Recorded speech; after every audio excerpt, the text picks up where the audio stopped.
Autumn came, late September with cool nights. They had to forsake the veranda, but they kindled a fire in the big fireplace and sat before it with jest and laughter. They left the doors open, and Banjo and Good Luck came and went at pleasure. Sometimes they sat gravely on the bearskin rug between Barney and Valancy. Sometimes they slunk off into the mystery of the chill night outside. The stars smoldered in the horizon mists through the old oriole. The haunting, persistent croon of the pine trees filled the air. The little waves began to make soft, sobbing splashes on the rocks below them in the rising winds. They needed no light but the firelight that sometimes leaped up and revealed them, sometimes shrouded them in shadow. When the night wind rose higher, Barney would shut the door and light a lamp and read to her poetry and essays and gorgeous, dim chronicles of ancient wars. Barney never would read novels. He vowed they bored him, but sometimes she read them herself, curled up on the wolf skins, laughing aloud in peace. For Barney was not one of those aggravating people who can never hear you smiling audibly over something you've read without inquiring placidly, "What is the joke?" October, with a gorgeous pageant of color around Mistowis into which Valancy plunged her soul. Never had she imagined anything so splendid. A great, tinted peace. Blue, wind-winnowed skies. Sunlight sleeping in the glades of that fairyland. Long, dreamy purple days paddling idly in their canoe along shores and up the rivers of crimson and gold. A sleepy red hunter's moon. Enchanted tempests that stripped the leaves from the trees and heaped them along the shores. Flying shadows of clouds. What had all the smug, opulent lands out front to compare with this?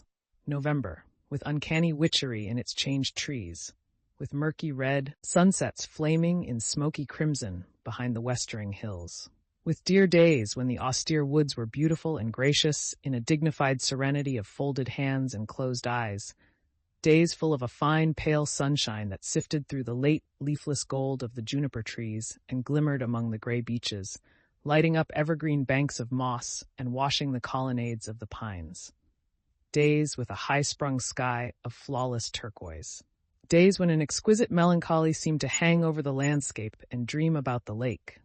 But days, too, of the wild blackness of great autumn storms, followed by dank, wet, streaming nights when there was witch laughter in the pines and fitful moans among the mainland trees. What cared they? Old Tom had built his roof well, and his chimney drew. Warm fire, books, comfort, safety from storm, our cats on the rug. Moonlight, said Barney. Would you be any happier now if you had $1 million? No, nor half so happy. I'd be bored by conventions and obligations then. December. Early snows in Orion, the pale fires of the Milky Way. It was really winter now, wonderful, cold, starry winter. How Valancy had always hated winter. Dull, brief, uneventful days. Long, cold, companionless nights. Cousin Stickles with her back that had to be rubbed continually. Cousin Stickles making weird noises gargling her throat in the mornings. Cousin Stickles whining over the price of coal. Her mother probing, questioning, ignoring. Endless colds and bronchitis, or the dread of it. Redfern's liniment and purple pills. But now she loved winter. Winter was beautiful up back, almost intolerably beautiful. Days of clear brilliance, evenings that were like cups of glamour, the purest vintage of winter's wine. Nights with their fire of stars. Cold, exquisite winter sunrises, lovely ferns of ice all over the windows of the blue castle. Moonlight on birches in a silver thaw. Ragged shadows on windy evenings, torn, twisted, fantastic shadows. Great silences, austere and searching. Jeweled, barbaric hills. The sun suddenly breaking through gray clouds over long white Mistowis. Icy gray twilights, broken by snow squalls, when their cozy living room, with its goblins of firelight and inscrutable cats, seemed cozier than ever. Every hour brought a new revelation and wonder. Barney ran Lady Jane into Roaring Abel's barn and taught Valancy how to snowshoe. Valancy, who ought to be laid up with bronchitis. But Valancy had not even a cold. Later on in the winter, Barney had a terrible one, and Valancy nursed him through it with a dread of pneumonia in her heart. But Valancy's cold seemed to have gone where old moons go, which was luck, for she hadn't even Redfern's liniment. She had thoughtfully bought a bottle at the port, and Barney had hurled it into frozen Mistowis with a scowl. "Bring no more of that devilish stuff here," he had ordered briefly. It was the first and last time he had spoken harshly to her. They went for long tramps through the exquisite reticence of winter woods and the silver jungles of frosted trees, and found loveliness everywhere. At times they seemed to be walking through a spellbound world of crystal and pearl. So white and radiant were clearings and lakes and sky. The air was so crisp and clear that it was half intoxicating. Once they stood in a hesitation of ecstasy at the entrance of a narrow path between ranks of birches. Every twig and spray was outlined in snow. The undergrowth along its sides was a little fairy forest cut out of marble. The shadows cast by the pale sunshine were fine and spiritual. "Come away," said Barney, turning. "We must not commit the desecration of tramping through there." One evening they came upon a snowdrift, far back in an old clearing, which was in the exact likeness of a beautiful woman's profile. Seen too close by, the resemblance was lost, as in the fairy tale of the castle of St. John. Seen from behind, it was a shapeless oddity. But at just the right distance and angle, the outline was so perfect that when they came suddenly upon it, gleaming out against the dark background of spruce in the glow of that winter sunset, they both exclaimed in amazement. There was a low, noble brow, a straight, classic nose, lips and chin and cheek curve modeled as if some goddess of old time had sat to the sculptor, and a breast of such cold, swelling purity as the very spirit of the winter woods might display. "All the beauty that old Greece and Rome sung painted taught," quoted Barney. "And to think no human eyes save ours have seen or will see it," breathed Valancy, who felt at times as if she were living in a book by John Foster. As she looked around her, she recalled some passages she had marked in the new Foster book Barney had brought her from the port, with an adjuration not to expect him to read or listen to it. "All the tintings of winter woods are extremely delicate and elusive," recalled Valancy. "When the brief afternoon wanes and the sun just touches the tops of the hills, there seems to be all over the woods an abundance, not of color, but of the spirit of color. There is really nothing but pure white after all, but one has the impression of fairy-like blendings of rose and violet, opal and heliotrope on the slopes, in the dingles and along the curves of the forest land. You feel sure the tint is there, but when you look at it directly, it is gone. From the corner of your eye, you are aware that it is lurking over yonder in a spot where there was nothing but pale purity a moment ago. Only just when the sun is setting is there a fleeting moment of real color. Then the redness streams out over the snow and incarnadines the hills and rivers and smites the crest of the pines with flame.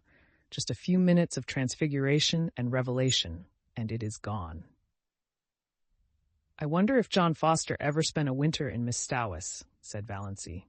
"Not likely," scoffed Barney. "People who write tosh like that generally write it in a warm house on some smug city street." "You are too hard on John Foster," said Valancy severely. "No one could have written that little paragraph I read you last night without having seen it first. You know he couldn't." "I didn't listen to it," said Barney morosely. "You know I told you I wouldn't." "Then you've got to listen to it now," persisted Valancy. She made him stand still on his snowshoes while she repeated it. "She is a rare artist, this old Mother Nature, who works for the joy of working, and not in any spirit of vain show. Today the fir woods are a symphony of greens and grays, so subtle that you cannot tell where one shade begins to be the other. Gray trunk, green bough, gray-green moss above the white, gray-shadowed floor. Yet the old gypsy doesn't like unrelieved monotones. She must have a dash of color. See it. A broken dead fir bough, of a beautiful red-brown, swinging among the beards of moss. Good Lord, do you learn all that fellow's books by heart?" Was Barney's disgusted reaction as he strode off. "John Foster's books were all that saved my soul alive the past 5 years, averred Valancy. "Oh, Barney, look at that exquisite filigree of snow in the furrows of that old elm tree trunk." When they came out to the lake, they changed from snowshoes to skates and skated home. For a wonder Valancy had learned when she was a little schoolgirl to skate on the pond behind the Deerwood School. She never had any skates of her own, but some of the other girls had lent her theirs, and she seemed to have a natural knack of it. Uncle Benjamin had once promised her a pair of skates for Christmas, but when Christmas came, he had given her rubbers instead. She had never skated since she grew up, but the old trick came back quickly. And glorious were the hours she and Barney spent skimming over the white lakes and past the dark islands where the summer cottages were closed and silent. Tonight, they flew down Mistawis before the wind, in an exhilaration that crimsoned Valancy's cheeks under her white tam. And at the end was her dear little house, on the island of pines, with a coating of snow on its roof, sparkling in the moonlight. Its windows glinted impishly at her in the stray gleams. "Looks exactly like a picture book, doesn't it?" said Barney. They had a lovely Christmas. No rush, no scramble, no niggling attempts to make ends meet, no wild effort to remember whether she hadn't given the same kind of present to the same person 2 Christmases before. No mob of last-minute shoppers, no dreary family reunions where she sat mute and unimportant, no attacks of nerves. They decorated the blue castle with pine boughs, and Valancy made delightful little tinsel stars and hung them up amid the greenery. She cooked a dinner to which Barney did full justice, while Good Luck and Banjo picked the bones.